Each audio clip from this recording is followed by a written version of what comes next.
नमस्कार दोस्तों, आपका स्वागत है आपके अपने चैनल स्टडी विद कमलेश में। देखिए दोस्तों, हमारी एक सीरीज चल रही है यूनिक प्रश्नों को लेकर, जो कि आपके ग्रुप सी के एग्जाम यानी कि यूके पीएससी और यूके ट्रिपल एससी के ग्रुप सी के एग्जामों से संबंधित है। मुख्य रूप से अभी हमने आपके 12 फरवरी को होने वाले पटवारी लेखपाल के एग्जाम को टारगेट किया हुआ है और आपके सिलेबस के जो है 40 नंबर का एक पोर्शन है जीके जीएस वाला, वहाँ से हमने प्रश्नों को लिया है क्योंकि विद्यार्थी उन्हीं प्रश्नों को ज़्यादा गलत कर रहे हैं। हम चाहते हैं हमारे विद्यार्थी उन प्रश्नों को ठीक करके आए और अपना सिलेक्शन पक्का करें। आइए दोस्तों, पहला प्रश्न देखते हैं। पहला प्रश्न है, किस अधिनियम के द्वारा केंद्र में द्विसदनीय विधायिका बनाई गई?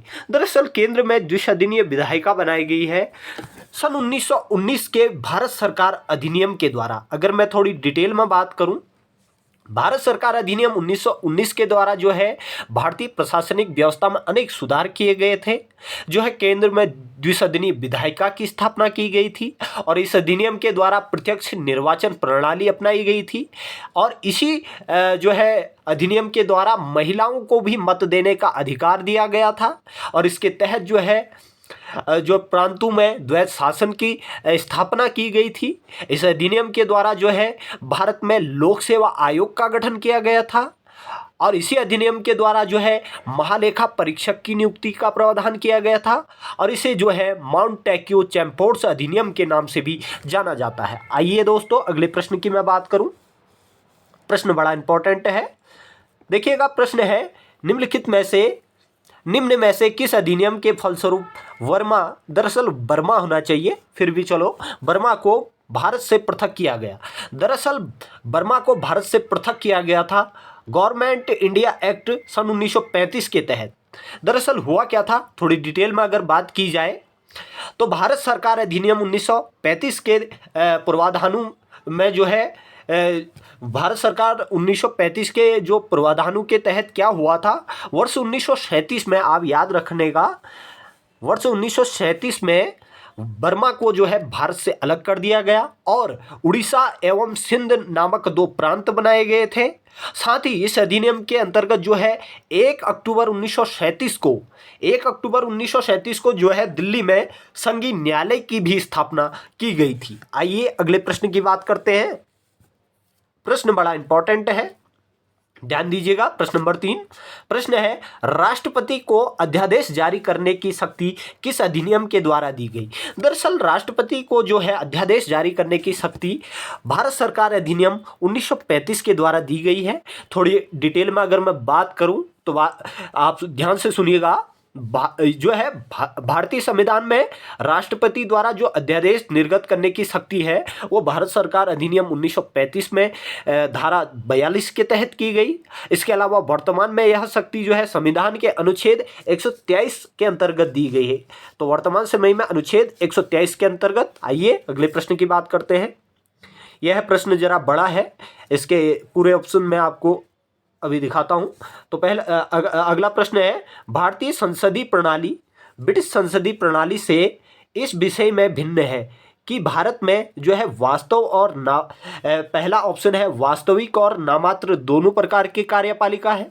दूसरा ऑप्शन है सामूहिक उत्तरदायित्व की व्यवस्था है। तीसरा ऑप्शन है द्विसदनीय विधायिका है। इसके अलावा चौथा ऑप्शन, अंतिम ऑप्शन जो है वो है न्यायिक पुनर्लोकन की व्यवस्था। दरअसल इसका जो सही उत्तर है दोस्तों, वो इसका सही उत्तर हो जाएगा न्यायिक पुनर्लोकन की व्यवस्था। अगर थोड़ी डिटेल में मैं बात करूं तो क्या हुआ, ब्रिटिश संसदीय प्रणाली में जो है संसद सर्वोच्च तथा प्रभुत्व संपन्न है। यहाँ पर कोई लिखित संविधान नहीं है ब्रिटेन में जो है, और न्यायपालिका को विधायिका द्वारा निर्मित किसी कानून का न्यायिक पुनर्लोकन का कोई अधिकार नहीं है। जबकि भारत में जो है भारत के संविधान में न्यायिक पुनर्लोकन प्रत्यक्ष नहीं बल्कि अप्रत्यक्ष रूप से अनुच्छेद 13 में निहित है। अनुच्छेद 13 आप याद रखिएगा, निहित है। इसके अलावा बात करें, इसके अंतर्गत कार्यपालिका के किसी आदेश या विधायिका के किसी कानून पर जो है न्यायालय द्वारा पुनर्विचार करना और असंवैधानिक पाए जाने पर उसे रद्द कर देने का जो है अधिकार है। और इसके अलावा जो है भारतीय संविधान में जो न्यायिक पुनर्लोकन की संकल्पना है वो अमेरिका के संविधान से ली गई है। आइए बात करते हैं अगले प्रश्न की। प्रश्न बड़ा इंपॉर्टेंट है, ध्यान दीजिएगा। ऐसे प्रश्न कई बार पूछे जाते हैं दोस्तों, थोड़ा सा आप मुझे समय देंगे दोस्तों। प्रश्न है, ध्यान दीजिएगा जरा अच्छे से। प्रश्न है, भारतीय संविधान का अनुच्छेद 249 संबंधित है। दरअसल अनुच्छेद 249 संबंधित है राज्य सूची के विषयों के संबंध में संसद की विधायी शक्तियों में। विधायी शक्ति, दरअसल विधायी हो गया विधायी शक्ति, तो इसका उत्तर हो जाएगा राज्य सूची के विषयों के संबंध में संसद की विधायी शक्तियों से। थोड़ी डिटेल में अगर मैं बात करूं तो संविधान के अनुच्छेद 249 के अनुसार जो है यदि राज्यसभा अपनी कुल जो है सदस्य संख्या के बहुमत या उसमें उपस्थित और मत देने वाले सदस्यों को के कम से कम 2/3 बहुमत से यह प्रस्ताव पारित करे कि जो है राज्य सूची का कोई विषय राष्ट्रीय महत्व का है तो जो है उस विषय पर संसद जो है कानून बना सकती है। इसके अलावा राज्यसभा द्वारा पारित किया गया संकल्प अधिकतम जो है 1 वर्ष की अवधि तक प्रवृत्त रहता है। इसके अलावा आइए बात करते हैं अगले प्रश्न की। प्रश्न बड़ा इंपॉर्टेंट है, ध्यान दीजिएगा। प्रश्न कुछ इस प्रकार है। प्रश्न है, भारतीय संविधान में अवशिष्ट शक्तियां किसमें निहित है। दरअसल भारतीय संविधान की जो अवशिष्ट शक्तियां है वो दरअसल संसद में निहित है। आइए दोस्तों थोड़ी डिटेल में मैं बात करता हूं। तो भारतीय संविधान के अनुच्छेद 248 की बात हो रही है यहाँ पर मुख्य रूप से। भारतीय संविधान के अनुच्छेद 48 के अंतर्गत जो है अवशिष्ट शक्तियों का उल्लेख किया गया है। इसके अलावा भारत में अवशिष्ट विषयों पर विधि बनाने का अधिकार जो है संसद को है, जबकि अमेरिका या ऑस्ट्रेलिया में जो अवशिष्ट शक्तियां है वो राज्यों में तथा कनाडा में जो है संघ सरकार में निहित होती है। आइए बात करते हैं अगले प्रश्न की। प्रश्न बड़ा इंपॉर्टेंट है, थोड़ा सा ध्यान देंगे आप। ऐसे प्रश्न पूछे जाते हैं दोस्तों, इसलिए आप इनको याद रखेंगे। हो सकता है यहाँ से 4 से 5 प्रश्न या उससे ज़्यादा प्रश्न आपके एग्जाम में आ जाएं। तो आइए प्रश्न को देखते हैं। क्षेत्रीय परिषदों का सृजन हुआ है। दरअसल क्षेत्रीय परिषदों का जो सृजन हुआ है भारतीय संविधान में वो संसदीय कानून के द्वारा हुआ है। इसके अलावा थोड़ी डिटेल में अगर मैं बात करूं तो संसद द्वारा पारित अधिनियम वर्ष 1956, याद रखिएगा वर्ष 1956 में 5 क्षेत्रीय परिषदों की स्थापना की गई जो निम्नवत है। पहला है दक्षिणी, दूसरा है उत्तरी, तीसरा है मध्य, चौथा है पूर्व और 5वां है पश्चिम। और इसके अतिरिक्त उत्तर पूर्व ये 6ठी है। इसके अलावा क्षेत्रीय परिषद की जो स्थापना की गई थी वर्ष 1971 में की गई थी, 1971 में की गई थी। और प्रत्येक क्षेत्रीय परिषद की का जो अध्यक्ष होता है वो केंद्रीय गृह मंत्री होता है। तो क्षेत्रीय परिषद का जो अध्यक्ष होता है हमारे गृह मंत्री होते हैं, गृह, आप याद रखिएगा। आइए अगले प्रश्न को देखते हैं। देखिए दोस्तों प्रश्न बड़े इंपॉर्टेंट है आज, आप याद रखना इन प्रश्नों को। ऐसे प्रश्न कई बार पूछे जाते हैं और पूछे गए हुए हैं। आइए थोड़ा सा आप मुझे समय दीजिए। दरअसल प्रश्न है, नए राज्यों के गठन की शक्ति किसमें निहित है। दरअसल नए राज्यों की जो गठन की शक्ति है दरअसल संसद में निहित है। थोड़ी डिटेल में बात की जाए तो भारतीय संविधान के अनुच्छेद 3 के अनुसार जो है संसद को यह शक्ति प्राप्त है कि वह नए राज्यों का निर्माण तथा वर्तमान राज्य क्षेत्रों की सीमाओं का नाम परिवर्तन या उनका विस्तारण कर सकता है, या परिवर्तन जो भी आप कह लो। आइए अगले प्रश्न को देखते हैं। प्रश्न बड़ा इंपॉर्टेंट है, ध्यान दीजिएगा दोस्तों। अगला प्रश्न है, किस संविधान संशोधन द्वारा दिल्ली को राष्ट्रीय राजधानी क्षेत्र का दर्जा प्रदान किया गया।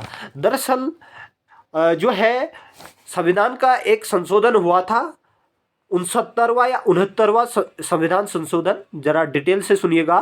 जो है 69वें संविधान संशोधन अधिनियम वर्ष 1991 के तहत संविधान में अनुच्छेद 239 क जो है 239 क और क एवं जो है अनुच्छेद 239 क ख जोड़ा गया। और इसके द्वारा जो है देश की राजधानी दिल्ली को संघ राज्य की श्रेणी में कायम रखा गया। इसके अलावा इसके लिए जो है एक विधानसभा और मंत्री परिषद का उपबंध भी किया गया। इसके अलावा संघ राज्य क्षेत्र दिल्ली को अब राष्ट्रीय राजधानी क्षेत्र जो है एनसीटीडी यानी कि नेशनल कैपिटल टेरिटरी दिल्ली नाम से जाना जाता है। आइए बात करते हैं अगले प्रश्न की। प्रश्न बड़ा इंपॉर्टेंट है, ध्यान दीजिएगा। प्रश्न है, निम्न में से कौन सा एक भारतीय संघ का सहयोगी राज्य था जिसे बाद में भारतीय संघ का पूर्ण राज्य बनाया गया? दरअसल वह राज्य था सिक्किम। अगर मैं थोड़ी डिटेल में बात करूं, हुआ क्या था, वर्ष 1947 में जो है भारत द्वारा सिक्किम को संरक्षित राज्य का जो है दर्जा दिया गया तथा सिक्किम के विदेशी हो गया। इसके अलावा राजनीतिक एवं संचार संबंधी विषय भारत सरकार को सौंप दिए गए थे। और बात करूं 35वें जो संविधान संशोधन हुआ था, तो 35वें संविधान संशोधन 1974 के द्वारा जो है सिक्किम को संरक्षित राज्य का जो है दर्जे को समाप्त करके उसे सहयोगी राज्य के रूप में शामिल किया गया। और 36वें संविधान संशोधन अधिनियम 1975 द्वारा सिक्किम को पूर्ण राज्य का दर्जा दिया गया। और वर्तमान समय में भारत के 22वें राज्य के रूप में जो है संविधान की प्रथम अनुसूची के तहत सिक्किम को राज्य बनाया गया। आइए अगले प्रश्न की बात करते हैं। प्रश्न बड़े इंपॉर्टेंट है दोस्तों, बहुत इंपॉर्टेंट प्रश्न मैं लेके आया हूं दोस्तों। प्रश्न है, निम्नलिखित में से कौन सा भारतीय अर्थव्यवस्था का लक्षण नहीं है? दरअसल भारतीय अर्थव्यवस्था का लक्षण नहीं है प्राकृतिक संसाधनों की कमी। थोड़ी अगर डिटेल में बात की जाए तो भारत में भारत है प्राकृतिक संसाधनों की दृष्टि से परिपूर्ण राष्ट्र है। अतः जो है प्रश्नगत विकल्पों में जो है डी ऑप्शन सही हो जाएगा। इसके अलावा अगर बात करते हैं भारतीय अर्थव्यवस्था का जो लक्षित गुण नहीं है, इसमें से ये तीनों नहीं हो जाएंगे, लेकिन ये चौथा ऑप्शन नहीं होगा। इसका सही उत्तर हो जाएगा प्राकृतिक संसाधनों की कमी, जबकि यहाँ पर ये तो परिपूर्ण है। आइए अगले प्रश्न को देखते हैं। प्रश्न बड़ा इंपॉर्टेंट है। प्रश्न है, किसी देश की आर्थिक समृद्धि को मापने का सबसे उपयुक्त मापक उस देश का क्या होना चाहिए? दरअसल उस देश का होना चाहिए प्रति व्यक्ति आय। अगर थोड़ी डिटेल में मैं बात करूं, प्रति व्यक्ति आय पर कैपिटा इनकम, तो साधन लागत पर जो है शुद्ध राष्ट्रीय आय एनएनपी अर्थात जो है राष्ट्रीय आय को देश की कुल जनसंख्या से भाग देना पड़ता है। देने पर जो है प्रति व्यक्ति आय प्राप्त हो जाती है। इसके अलावा प्रति व्यक्ति आय लोगों की जो क्रय शक्ति को दर्शाती है। इसके अलावा जो है प्रति व्यक्ति आय देश की आर्थिक समृद्धि को मापने के लिए सर्वाधिक उपयुक्त मापक है। आइए अगले प्रश्न की बात करते हैं। प्रश्न जो है बड़ा इंपॉर्टेंट है। प्रश्न है, मानव विकास रिपोर्ट निम्नलिखित में से किस संस्था द्वारा प्रकाशित की जाती है?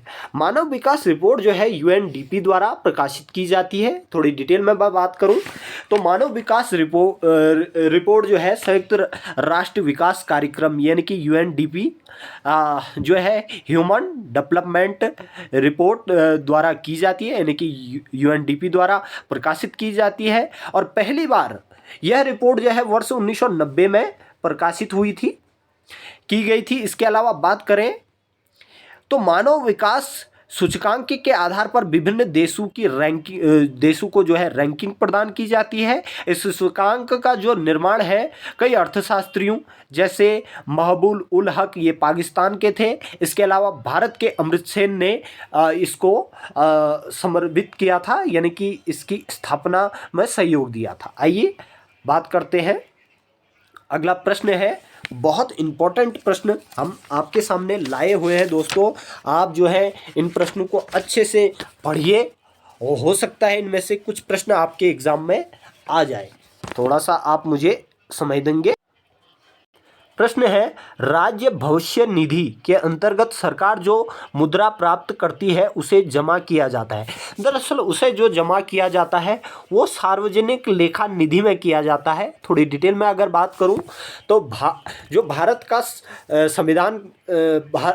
संविधान का जो केंद्र सरकार तथा राज्य सरकारों के लिए निम्नलिखित 3 प्रकार के जो है व्यवस्था की गई है, जिसमें राज्य संचित निधि, इसके अलावा राज्यों की आकस्मिक निधि और इसके अलावा राज्यों की लोक लेखा निधि।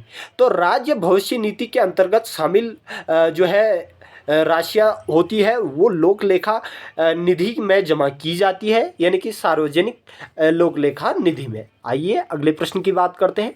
प्रश्न बड़े इंपॉर्टेंट है दोस्तों, बहुत इंपॉर्टेंट प्रश्न है, आप ध्यान दीजिएगा। प्रश्न है कृषि एवं ग्रामीण विकास क्रियाओं की सभी प्रकार की साख आवश्यकताओं की पूर्ति करने वाली एकमात्र संस्था है। दरअसल साख आवश्यकताओं की एकमात्र पूर्ति करने वाली जो संस्था है वो है नाबार्ड।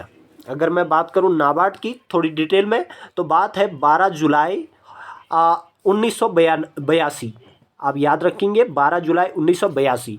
तो 12 जुलाई 1982 को स्थापित किया गया था जो है नाबार्ड, यानी कि इसको राष्ट्रीय कृषि एवं ग्रामीण बैंक के नाम से जाना जाता है।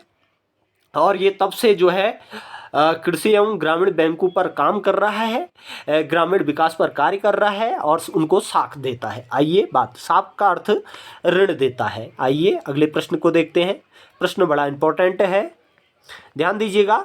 ब्याज की वह दरअसल दर्श हो गया, ये होना चाहिए ब्याज की वह दर, यानी कि दर, ब्याज की वह दर जिस पर भारतीय रिजर्व बैंक वाणिज्य बैंकों को अल्प अवधि यानी कि अल्पकाल के लिए ऋण देता है, क्या कहलाता है? वो दरअसल कहलाता है रेपो दर। अगर थोड़ी सी डिटेल में बात करूं तो ब्याज की वह दर जिस पर जो है आरबीआई वाणिज्य बैंकों को जो है अल्प अवधि ऋण देता है, यानी कि अल्पकाल के लिए ऋण देता है, उसे रेपो दर कहते हैं। आइए अगले प्रश्न को देखते हैं। प्रश्न बड़ा इंपॉर्टेंट है। अब प्रश्न आ गए हैं भूगोल से, थोड़ा सा आप ध्यान देंगे अच्छे से। प्रश्न है पृथ्वी से मंदाकिनी यानी कि आकाश गंगा को सबसे पहले किसने देखा? दरअसल पृथ्वी से मंदाकिनी को देखा था सर्वप्रथम गैलीलियो ने। अगर थोड़ी डिटेल में मैं बात करूं इस व्यक्ति की तो गैलीलियो ने जो है 1609 में, लगभग 1609 में पहली बार जो है दूरबीन का उपयोग किया और रात्रि में आकाश के अध्ययन के समय जो है आकाश गंगा को देखा। और इसके अलावा आकाश गंगा असंख्य तारों का एक विशाल पुंज है। अगर बात करूं ब्रह्मांड असंख्य आकाश गंगाओं से सम्मिलित है। इसके अलावा हमारी आकाश गंगा यानी कि मंदाकिनी तथा दुग्ध मेखला के नाम से जानी जाती है। आइए अगले प्रश्न को देखते हैं। प्रश्न बड़े इंपॉर्टेंट है। प्रश्न कुछ इस प्रकार है, देखिएगा। अगला क्वेश्चन है, जब अर्धचंद्र होता है तो सूर्य पृथ्वी तथा चंद्रमा के मध्य कोण होता है। दरअसल जब अर्धचंद्र होता है यानी कि अर्धचंद्र होता है उस समय लगभग 90 डिग्री का कोण बनता है इनके मध्य। अगर थोड़ी डिटेल में बात करूं तो आप सुनिएगा, अर्धचंद्र ग्रहण जो है के दौरान, इसको हाफ मून भी कहते हैं, तो इस दौरान क्या होता है कि पृथ्वी के संदर्भ में जो है सूर्य और चंद्रमा की स्थिति समकोण होती है और ये आपस में 90 डिग्री का एंगल बनाती है, 90 डिग्री, आप याद रखेंगे। आइए अगले प्रश्न को देखते हैं। प्रश्न बहुत इंपॉर्टेंट लेके आए हैं दोस्तों, हाँ ध्यान दीजिएगा। प्रश्न है, थोड़ा सा बैटरी कम है, कोई बात नहीं। प्रश्न है, एक निश्चित आकृति में व्यवस्थित तारों का समूह क्या कहलाता है? तो जो है एक निश्चित आकृति में व्यवस्थित तारों का समूह कहलाता है, दरअसल वह कहलाता है नक्षत्र। थोड़ी डिटेल में अगर मैं बात करूं तो रात्रि में आकाश में दिखने वाले लगभग एक समान तारों के जो विभिन्न समूह है जो हमें एक निश्चित आकृति में व्यवस्थित प्रतीत होते हैं, वे तारामंडल अथवा नक्षत्र कहलाते हैं। या आप तारामंडल कह लो या नक्षत्र कह लो, एक ही बात है। आइए अगले प्रश्न को देखते हैं। प्रश्न बड़े इंपॉर्टेंट है हमारे पास, आप ध्यान दीजिएगा इन प्रश्नों को। जो है ऐसे प्रश्न कई बार पूछे जाते हैं दोस्तों, इसलिए हम कहते हैं कि हमारे वीडियो को आप पूरा देखिए, संभव तो आपको कुछ ना कुछ लाभ तो जरूर होगा। आइए अगले प्रश्न को देखते हैं। प्रश्न है भूकंप का मुख्य कारण क्या है। दरअसल भूकंप का जो मुख्य कारण होता है वो होता है विवर्तनिकीय। अगर थोड़ी डिटेल में मैं बात करूं तो भूकंप की उत्पत्ति के कुछ प्रमुख कारण निम्नलिखित हैं। जैसे आप देख सकते हैं, ज्वालामुखी क्रिया है, इसके अलावा भूसंतति है, इसके अलावा जो भ्रंश है, इसके अलावा प्लेट विवर्तनिकी है, प्रत्सना है, इसके अलावा जलीय भार है, इसके अलावा और भी परमाणु बमों का परीक्षण भी है। आइए अगले प्रश्न को देखते हैं। प्रश्न बड़ा इंपॉर्टेंट है। प्रश्न है अधिकांश विध्वंसकारी भूकंप का कारण सामान्यतः होता है। तो इसका सामान्य कारण होता है प्लेट विवर्तनिकीय। अगर थोड़ी सी डिटेल में बात कर दी जाए तो अधिकांश भूकंपों का कारण प्लेट विवर्तनिकीय होता है। और जो है प्लेट विवर्तनिकीय सिद्धांत के अनुसार जो है पृथ्वी की सतह जो है 15 गतिशील प्लेटों तथा 6 बड़ी उसमें 9 छोटी से निर्मित है। जबकि ये जो घटनाएं हैं भूकंपीय घटनाएं उत्पन्न होती है इनसे। इसके अलावा इसके अतिरिक्त इससे जो होता है ज्वालामुखी विस्फोट होता है, विलन होता है, इसके अलावा ध्वंस होता है, कई सारी चीज़ें इसी के कारण होती है। आइए अगले प्रश्न को देखते हैं। प्रश्न बड़े इंपॉर्टेंट है हमारे पास दोस्तों, आप देखिए इनको आप अच्छे से याद करने का प्रयास करें। प्रश्न है दक्षिण अल्पास पर्वतमाला स्थित है। दरअसल दक्षिण अल्पास पर्वतमाला वो न्यूजीलैंड में स्थित है। अगर थोड़ी डिटेल में अगर मैं बात करूं तो दक्षिण अल्पास पर्वतमाला न्यूजीलैंड के दक्षिण द्वीप के मध्य में स्थित है। यह वलित पर्वत का एक उदाहरण है। इसकी जो सर्वोच्च चोटी है माउंट कुक या एक और नाम आता है अरोराकी है शायद, हाँ अरोराकी। जो इसकी हाइट है दोस्तों वो है लगभग 3724 मीटर। आइए अगले प्रश्न को देखते हैं। प्रश्न बड़ा इंपॉर्टेंट है, थोड़ा सा ध्यान दीजिएगा आप। प्रश्न है दोस्तों भारत और म्यांमार के बीच सीमा का निर्धारण करने वाली पर्वत श्रेणी। जो भारत और म्यांमार के बीच सीमा का निर्धारण करती है वह पर्वत श्रेणी है। दरअसल आप ध्यान दीजिएगा, इनमें से कोई नहीं है, यानी कि उपरोक्त में कोई नहीं होगा। इसका सही उत्तर हो जाएगा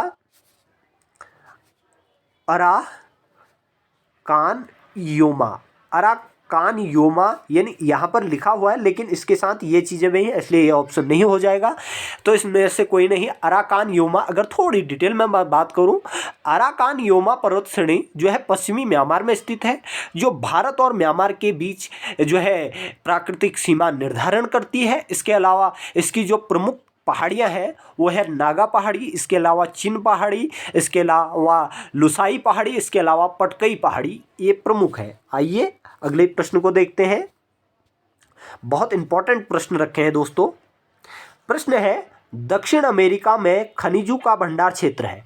दरअसल दक्षिण अमेरिका में जो खनिजों का भंडार क्षेत्र है वो है पेटागोनिया का पठार। पेटागोनिया का पठार, इसमें थोड़ी डिटेल में हम बात करते हैं। तो दक्षिण अमेरिका में स्थित पेटागोनिया के पठार को खनिजों का भंडार कहा जाता है। इसके अलावा यह पठार जो है एंडीज पर्वत से अटलांटिक महासागर तक विस्तृत है दोस्तों, एंडीज पर्वत से लेकर अटलांटिक महासागर तक। आइए अगले प्रश्न को देखते हैं। प्रश्न नंबर 25 बहुत इंपॉर्टेंट प्रश्न है यह। प्रश्न है राजाओं की घाटी अवस्थित है। दरअसल राजाओं की जो घाटी अवस्थित है वो दोस्तों मिस्र में अवस्थित है। अगर थोड़ी डिटेल में मैं बात करूं तो राजाओं की घाटी जो है वादी एल कुल के नाम से भी जानी जाती है, जो कि मिस्र में अवस्थित है। यह घाटी अपनी ऐतिहासिक समृद्धि के लिए जो है जानी जाती है। आइए बात करते हैं अगले प्रश्न की। प्रश्न बड़ा इंपॉर्टेंट है दोस्तों। प्रश्न है सिंधु सभ्यता का महान स्नानागार कहाँ से प्राप्त हुआ। दरअसल महान स्नानागार प्राप्त हुआ था मोहनजोदड़ो से। थोड़ी डिटेल में अगर मैं बात करूं तो 1922 में, वर्ष 1922 ईस्वी की बात है, 1922 में राखलदास बनर्जी ने मोहनजोदड़ो की जो है खोज की। यहीं से जो है सिंधु सभ्यता के महान स्नानागार के साक्ष्य मिले हैं। यह स्नानागार जो है 11.88 मीटर लंबा और 7.01 मीटर चौड़ा है और जो है 2.43 मीटर गहरा है। इसके अलावा बात करूं, इसकी फर्श जो है पक्की ईंटों से निर्मित है। इसमें उतरने के लिए उत्तर और दक्षिण की ओर सीढ़ियां बनी हुई है। और मार्शल ने स्नानागार को तत्कालीन विश्व का आश्चर्यजनक निर्माण कहा और कहा विश्व स्नानागार धर्मानाष्ट संबंधी स्नान के लिए प्रसिद्ध रहा होगा। आइए बात करते हैं अगले प्रश्न की। प्रश्न बड़ा इंपॉर्टेंट है। हड़प्पा के लोग किस वस्तु में अग्रणीय थे? दरअसल हड़प्पा के लोग जो थे वो कपास के उत्पादन में अग्रणीय थे। अगर मैं थोड़ी डिटेल में बात करूं तो हड़प्पा सभ्यता के व्यापार का आधार जो था कृषि था। ये कपास का उत्पादन में अग्रणी थे। इसके अलावा तथा इनके वहाँ अन्य फसलें जैसे चावल, इसके अलावा गेहूँ, जौ, खजूर, तरबूज, मटर, राई इत्यादि से परिचित थे ये लोग। इसके अलावा कपास के उत्पादन में सबसे पहले सिंधु से ही प्राप्त, यानी कि सिंधु घाटी के क्षेत्र से ही प्राप्त हुआ था कपास का उत्पादन। इसके अलावा जो मिस्र की एक सभ्यता थी जिसको इराक और ईरान की सभ्यता कहा जाता है, यानी कि मेसोपोटामिया में भी जो कपास के लिए सिंधु शब्द, जो कपास के लिए वहाँ पर शब्द का इस्तेमाल हुआ है, सिंधु शब्द का इस्तेमाल हुआ है। इसके अलावा यूनान के लोगों द्वारा कपास को सिंडन नाम से जाना जाता है और जिसका विकास जो है सिंधु शब्द से ही हुआ है। आइए अगले प्रश्न को देखते हैं। बहुत इंपॉर्टेंट प्रश्न हमने रखे हुए हैं। प्रश्न है किसका संकलन ऋग्वेद पर आधारित है? दरअसल दोस्तों इसमें इसका उत्तर सही हो जाएगा सामवेद। सामवेद का संकलन ऋग्वेद पर आधारित है। अगर मैं बात करूं, सामवेद का जो साम का अर्थ होता है गान होता है, यानी कि इस प्रकार जो है सामवेद में संकलित मंत्रों को जो है देवताओं की स्तुति के समय गाया जाता था। सामवेद की जो सामवेद में कुल 1810 छंद है, जिसमें से 75 अतिरिक्त है, बाकी सब ऋग्वेद से ही लिए गए हैं। आइए अगले प्रश्न को देखते हैं। प्रश्न बड़ा इंपॉर्टेंट है, थोड़ा लंबा प्रश्न है, ध्यान दीजिएगा। बोगाज कोई महत्वपूर्ण है क्योंकि जो है बोगाज कोई से क्या हुआ था, यहाँ से प्राप्त अभिलेखों में वैदिक देवी देवताओं की, यानी कि देवताओं एवं देवियों के जो है नामों का उल्लेख हुआ है, इसलिए बड़ा इंपॉर्टेंट है। थोड़ा डिटेल में अगर बात करूं तो सर्वाधिक प्राचीन अभिलेख मध्य एशिया के बोगाज-कोई नामक स्थान से प्राप्त हुआ है। यह अभिलेख जो है लगभग 14 ईस्वी पूर्व का है, ईसा पूर्व का अभिलेख है।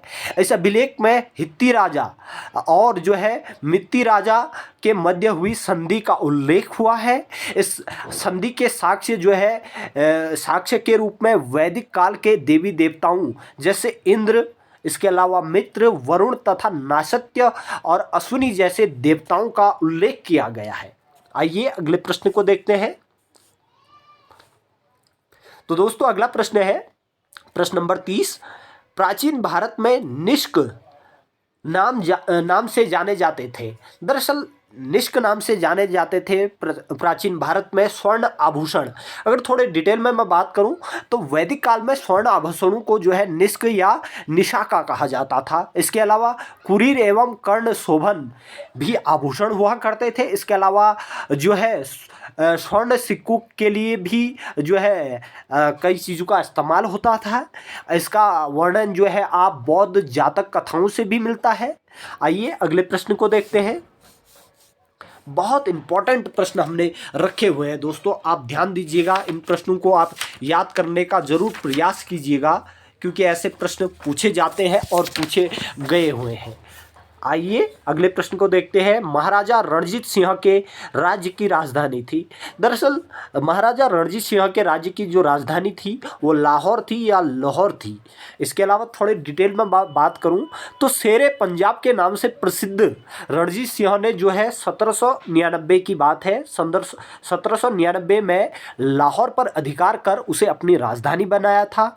उन्होंने जो है 1802 ईस्वी में अमृतसर को भी भांगी मिसल से छीन लिया था। इस प्रकार जो है पंजाब की जो राजनीतिक राजधानी लाहौर और धार्मिक राजधानी उस समय अमृतसर थी। और 12 अप्रैल 1801 को महाराजा रणजीत सिंह को जो रणजीत सिंह थे उन्हें महाराजे की उपाधि दी गई थी। आइए अगले प्रश्न को देखते हैं। प्रश्न बड़ा इंपॉर्टेंट है। प्रश्न है, सिख राज्य का अंतिम शासक कौन था? दरअसल सिख राज्य का अंतिम राजा था दिलीप सिंह। तो दोस्तों जरा डिटेल में अगर मैं बात करूं, रणजीत सिंह के सबसे छोटे पुत्र जो है महाराजा दिलीप सिंह सिख साम्राज्य के अंतिम शासक थे। इन्होंने जो है 1843 ईस्वी में 5 वर्ष की जो इनकी आयु थी, मैं अपनी माँ जो रानी थी जिंदल कौर के संरक्षण में राज सिंहासन पर बैठाया गया। इन्होंने जो है इनके शासनकाल में प्रथम सिख युद्ध यानी कि 1846 ईस्वी में हुआ। दिलीप सिंह का जो निधन हो गया था वो 23 अक्टूबर 1893 को पेरिस फ्रांस में हुआ। इन्होंने जो है सिख धर्म को त्याग कर ईसाई धर्म को अपनाया था और 1893 में इनकी मृत्यु हुई थी। आइए अगले प्रश्न को देखते हैं। बहुत इंपॉर्टेंट प्रश्न हम लेके आए हैं। प्रश्न है, अमृतसर की संधि कब हुई? दरअसल अमृतसर की जो संधि हुई थी 1809 ईस्वी में हुई। थोड़ी डिटेल में अगर मैं बात करूं तो 25 अप्रैल की बात है। 25 अप्रैल 1809 25 अप्रैल 1809 ईस्वी को अमृतसर की संधि हुई। यह संधि भारत के वायसरॉय उस समय लॉर्ड मिंटो के प्रतिनिधि जो है चार्ल्स मैडकॉफ एवं महाराणा रणजीत सिंह के मध्य हुई थी। इस संधि के तहत जो है सतलज नदी को 2 राज्यों यानी सिख एवं ब्रिटिश की सीमा मान लिया गया। इसके अलावा लुधियाना में एक अंग्रेजी सेना रखी गई तथा सतलज के पूर्व में स्थित रियासतों को जो है अंग्रेजों ने अपने संरक्षण में ले लिया। आइए अगले प्रश्न को देखते हैं। प्रश्न बड़े इंपॉर्टेंट रखे हुए हैं दोस्तों, आप जो है इनको याद करने का प्रयास करें। ऐसे प्रश्न कई बार पूछे गए हैं, थोड़ा सा ध्यान दीजिएगा। अगला प्रश्न है, हाँ अगला प्रश्न बहुत इंपॉर्टेंट है। प्रश्न है, जब नेपोलियन ने, थोड़ा सा ध्यान देंगे इस प्रश्न पर, जब नेपोलियन की शक्ति के सामने यूरोप में जो है साम्राज्य धराशायी हो रहे थे, तब किस गवर्नर जनरल ने भारत में ब्रिटिश पताका फहराई रखी थी? तो उस समय भारत का गवर्नर जनरल था लॉर्ड वेलेजली। दरअसल थोड़ी डिटेल में बात करूं, 1797 की बात है। थोड़ा सा आप ध्यान देंगे। 1797 ईस्वी में लॉर्ड वेलेजली भारत की ओर अग्रसर हुआ और भारत में सहायक संधि का प्रयोग लॉर्ड वेलेजली के द्वारा किया गया, जिसका उद्देश्य जो था ब्रिटिशों के प्रभुत्व को स्थापित करना था। इसके अलावा वेलेजली ने जो है 1799 ईस्वी में मेहंदी हसन को जो तथा 1800 ईस्वी में जॉन मैकलम को जो है बहुमूल्य उपहारों के साथ ईरान के शाह के दरबार में भेजा और 1800 ईस्वी में नेपोलियन के आक्रमण को रोकने के लिए जो है जनरल ब्रियडर के अधीन जो है एक सेना मिस्र भेजी गई, किंतु इससे पूर्व ही जो है नेपोलियन ने आत्मसमर्पण कर लिया था। यह जो था सेना में वापस अतः यह जो हुआ बाद में सेना में वापस लौट आई। आइए अगले प्रश्न की बात करते हैं। ये जो टुकड़ी गई थी वह वापस आई थी दोस्तों, दरअसल मैं ये कहना चाह रहा हूँ।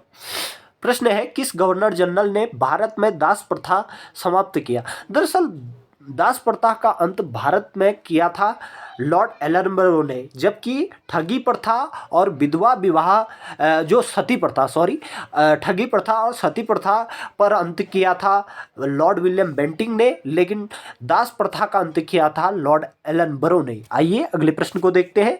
बहुत इंपॉर्टेंट प्रश्न हमने रखे हुए हैं जो कि आपके सिलेबस पर आधारित है।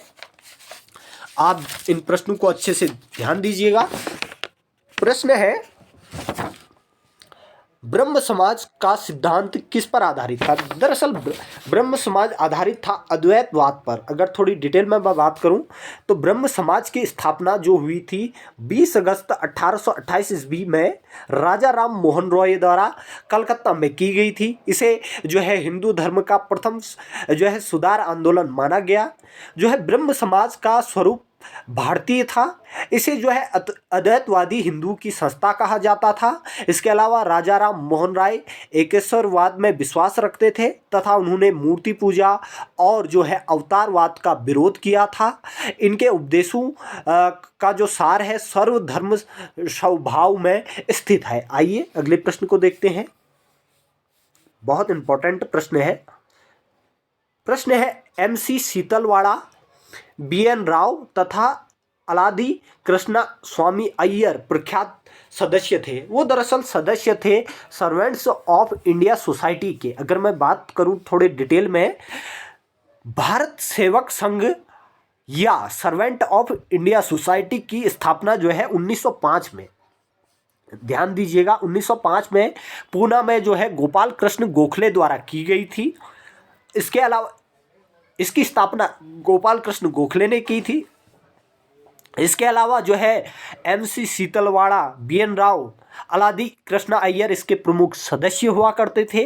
गोखले का मानना था कि जो है भारतीय जो है शिक्षित होंगे तो यही उनका विश्वास होगा और साथ ही वे पश्चिमी शिक्षा प्रणाली से भी अत्यधिक प्रभावित थे। यद्यपि गांधी जी के पश्चिमी शिक्षा प्रणाली के विचार पर सहमत वो नहीं थे। इसके अलावा आइए अगले प्रश्न को देखते हैं। प्रश्न बहुत इंपॉर्टेंट हमने रखे हुए हैं, आप ध्यान दीजिएगा दोस्तों। अगला प्रश्न है, थोड़ा मैं आपको बताऊं, आप ध्यान दीजिएगा इस प्रश्न पर। प्रश्न है स्वराज पार्टी का गठन किसकी असफलता के बाद हुआ? दरअसल स्वराज पार्टी का जो गठन हुआ था असहयोग आंदोलन के असफलता के बाद हुआ था। थोड़ी डिटेल में मैं बात करूं, चौरा चौरी की एक छोटी सी घटना के कारण गांधी जी द्वारा जो है असहयोग आंदोलन को वापस लेने के कारण जो है कुछ युवा कांग्रेस के नेताओं में असंतुष्टता फैल गई और गांधी जी के इस निर्णय के फलस्वरूप कांग्रेस के अंतर्गत जो है CR दास और मोतीलाल नेहरू ने 1 जनवरी 1923 ईस्वी को इलाहाबाद में जो है स्वराज पार्टी का गठन किया, जिसके अध्यक्ष RC दास और महासचिव मोतीलाल नेहरू थे। आइए अगले प्रश्न को देखते हैं। आज का अंतिम सेकंड लास्ट क्वेश्चन। प्रश्न है निम्नलिखित में से खिलाफत आंदोलन का परिणाम क्या था? खिलाफत आंदोलन का जो परिणाम था हिंदू मुस्लिम मतभेदों में कमी थी। अगर बात करूं थोड़े डिटेल में तो खिलाफत आंदोलन भारत में मुख्यतः मुसलमानों द्वारा चलाया गया आंदोलन था, जो कि ब्रिटिश सरकार द्वारा तुर्की खलीफा के विरुद्ध किए गए दुर्व्यवहार का परिणाम था। इसके अलावा गांधी जी ने हिंदू मुस्लिम एकता का सुनहरा अवसर माना इसे। इस प्रकार यह आंदोलन आगे चलकर जो है मुस्लिम एकता के रूप में सामने आया। परंतु 1924 की बात है दोस्तों, 1924 में जो है एक मुस्तफ़ा कमाल पाशा के अधीन जो है तुर्की में एक धर्मनिरपेक्ष जो है आधुनिक सरकार की स्थापना के साथ भारत में भी खिलाफत आंदोलन समाप्त हो गया।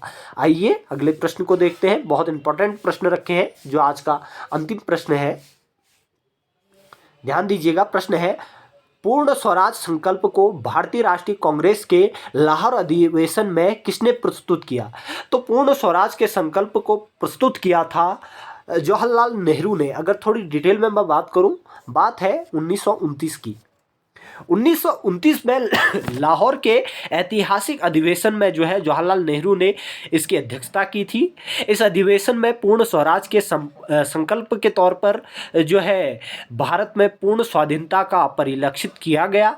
इसके अलावा 31 दिसंबर 1929 को जो है रात्रि 12 बजे लाहौर में रावी नदी के तट पर भारत का आधिकारिक झंडा फहराया गया था।